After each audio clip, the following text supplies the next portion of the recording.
Our Bible text is John 3 verses 30. He must increase, but I must decrease.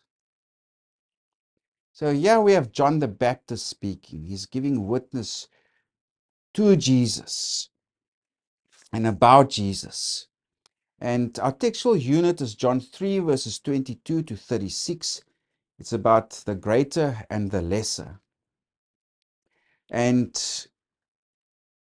if we go read there, it's like John was baptizing, and in close proximity to him, Jesus and his disciples also came. It says they came back to Judea, and that Jesus and his disciples were baptizing also.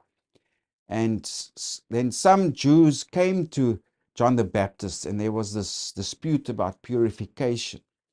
And we must understand that at this time, there were already another form of ritual purification with water.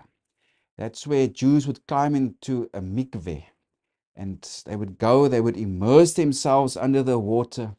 They would come back up again, and it formed part of a ritual to obtain ritual purity. Also, before people went into the temple, there were many of these immersion pools or mikveh outside the temple. The pool of Siloam, it's also mentioned in John's Gospel. That was also a large immersion pool where Jews went into to immerse themselves, to get rid of impurity before they went to the temple. So the Jews, they come here and they ask John, well, what's your baptism also about? What's this immersion? Why is it different? Who are you? Why are you doing this? And there was also a dispute but there's this other guy, Jesus. He's his disciples, they also baptizing. And let's go there. So this was before John was thrown into prison. And let's go to verse 26. And they came to John, that's not John's disciples, that's who was referred to, and said to him, Rabbi, in other words, teacher, he who was with you beyond the Jordan, to whom you have testified, behold, he is baptizing, and all are coming to him. So there's a bit of envy here amongst John's disciples. There's rivalry. They're saying all are going to him. So there's envy. And for the background of our textual unit, I want to refer to two cultural features of the ancient world of Jesus. The first thing is honor. Honor was a very big thing in the ancient world. And honor referred to having a certain worth in society, and also having that worth acknowledged by society, in other words, the people around you. And it's related to your social status. It is also rooted in wealth, the amount of wealth you had. It also referred to was rooted in the family you came from, that you came from an honorable family. So think of honor as your reputation or your social status, your worth or dignity, how people regard you, how honorable you are, your heritage, your pedigree, etc. That was a very, very important thing in the ancient world. Even today in the Middle East, honor is a very big thing, as it was also back in the time of Jesus. The second thing that we need to look at is the notion that anthropologists call the limited good. And typically that refers to peasant societies, in other words, people that live off the land. They have a notion of limited good. Now, for us in the Western world, wealth can be created. More good stuff can be created. There's no limited supply. For peasants today, also in the ancient world, various cultural contexts, the notion of limited good says no, there's a finite supply of all the good things. In other words, the pie is only so big. You cannot make the pie bigger. And good things can refer to health, it can refer to wealth, but the most important commodity, especially relevant to our discussion in the world of Jesus, was honor. In other words, there was only so much honor. And all the good things was already distributed. Everybody kind of received their portion. So if somebody gains more honor or more wealth, or whatever it may be, status, power, it means somebody else loses. Somebody else is losing what you are gaining. So it was regarded to gain honor or what any good thing was regarded as a form of theft. It doesn't belong to you because everything was already distributed. And so it gave rise to envy. So two things are important here about limited good. So people generally do not want to advance beyond their peers because of sanctions that will be brought against them. And number two, anyone who acquires more will become the target of envy by their neighbors or family. So, generally speaking, you don't want to be seen to be advancing or gaining more, because people will come and they will cut you down to size. Somehow there will be retribution against you. And there were different forms how this envy or retribution was expressed. It was through ostracism. People will exclude you. Or gossip and slander, giving you a bad name. Feuding, litigation, the evil eye. It was a form of witchcraft where people want to inflict harm on you or even kill you through the evil eye. And lastly, also murder. So generally, you don't want other people to see you gain or advance, or it's better just to keep what you have, maintain the status quo. So, and of course, if you acquire more, other people will become envious. Your family or your neighbors in the village, etc., whoever. And they will do all kinds of action of retribution against you. So this is what's going on here. These disciples, they're saying, Jesus, everybody's going to him. So there's this rivalry. And in the ancient world, because of this limited good notion, there was also this constant competition. It's also referred to as an agonistic society. There's competition. There's always fighting. People against each other trying to gain more than the other. And this informs our context here. The disciples of John, they're not happy what's happening with Jesus, because Jesus and his disciples, they are growing in honor. They are growing in prestige, etc. Because all are going to them. And John and his disciples, they are losing. They are losing status, etc. Now, John, he wants to end the cycle of envy here in the Gospel of John. John has no problem with losing honor, his status, and Jesus growing in honor and status. So John answered them, and now in verse 27, and said, a man can receive nothing unless it has been given to him from heaven. So John the Baptist says here, this rise in honor, the social standing of Jesus, it comes from God. You cannot argue against God. This is God's will. You want to argue against God? That cannot be. And then John also says, if you read from verse 28, you yourselves bear me witness that I said I am not the Christ, but I have been sent before him.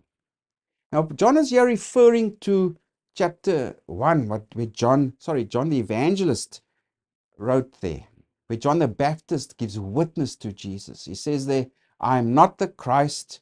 The one who comes after me, he was before me. I'm just a messenger. The more important is the one who comes after me. So John says, I've already said this, and that we can read about in chapter 1. So he says this again, you yourselves bear witness that I said, I am not the Christ, but I have been sent before him. He who has the bride is the bridegroom, but the friend of the bridegroom who stands and hears him rejoices greatly because of the bridegroom's voice. Therefore, this joy of mine is fulfilled.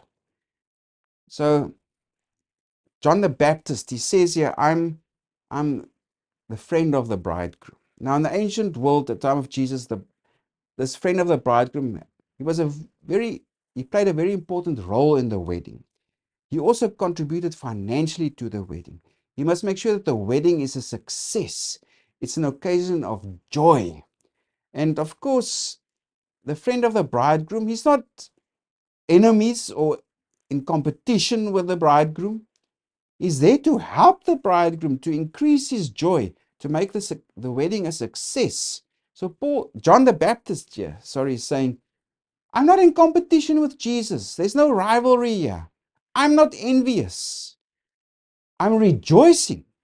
The bridegroom, Jesus, he's the one that must get the focus and attention. It's his wedding, so to speak. The joy must be focused around him.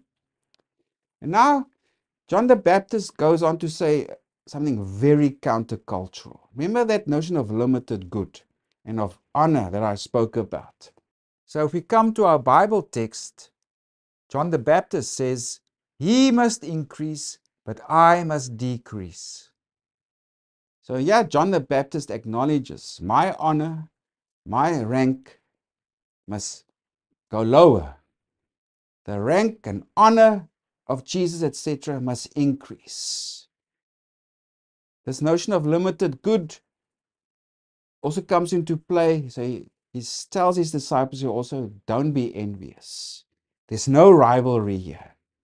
I'm just a messenger. What has happened here comes from God. This is God's will. I must decrease, Jesus must increase. So in other words, Jesus gets a bigger piece of the pie. John, he gets a smaller and smaller and smaller piece of the pie. Eventually, it disappears to a degree. And John says, I'm happy with that. I rejoice at the voice of the bridegroom. I'm happy when this is happening with Jesus. He's increasing. Everybody is coming to him to be baptized. The reason the evangelist is here speaking again of John the Baptist is probably because that there were some people in Ephesus. Remember the Johannine community? It's speculated that they were based in Ephesus. And there were some in Ephesus who were also followers of the Baptist. And they held John the Baptist in very high esteem.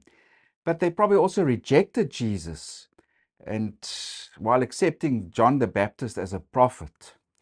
We can also just get hints of this in the book of Acts. For example, in Acts 18, Apollos is mentioned, where he arrives in Ephesus and he's only familiar with the baptism of John. And also in chapter 19, Paul arrives in Ephesus, and there's mention made of disciples. Now, scholars say that these disciples are not disciples of Jesus, but of John the Baptist. So there must have been quite a strong Baptist movement in Ephesus, or many followers of him in Ephesus. And these clashed with Christians, followers of Jesus. The followers of the Baptists would have said, no, he is more important. He's a prophet of God. And they said, well, Jesus is nothing. And he's inferior to John, whoever he was. And it's also important to know that the movement of John the Baptist existed well into the 4th century. So the movement of John the Baptist, that continued as an independent movement from Christianity. And there were still many followers of John the Baptist. So yeah, the evangelist, again, he speaks about John the Baptist also as a form of polemics against his followers at the time of writing. Also to say, no, Jesus, he's the one that John the Baptist spoke about and prepared the way for. And of course, John the Baptist continues. He also gives a discourse or a speech, so to speak, because he speaks of Jesus coming from above, and his testimony is from above. You cannot compare that to someone who comes from the earth, because Jesus, he knows the Father. He speaks about the Father. He reveals things coming from above. Me, a prophet from here, I can just speak from things from the earth, so to speak. So he's limited.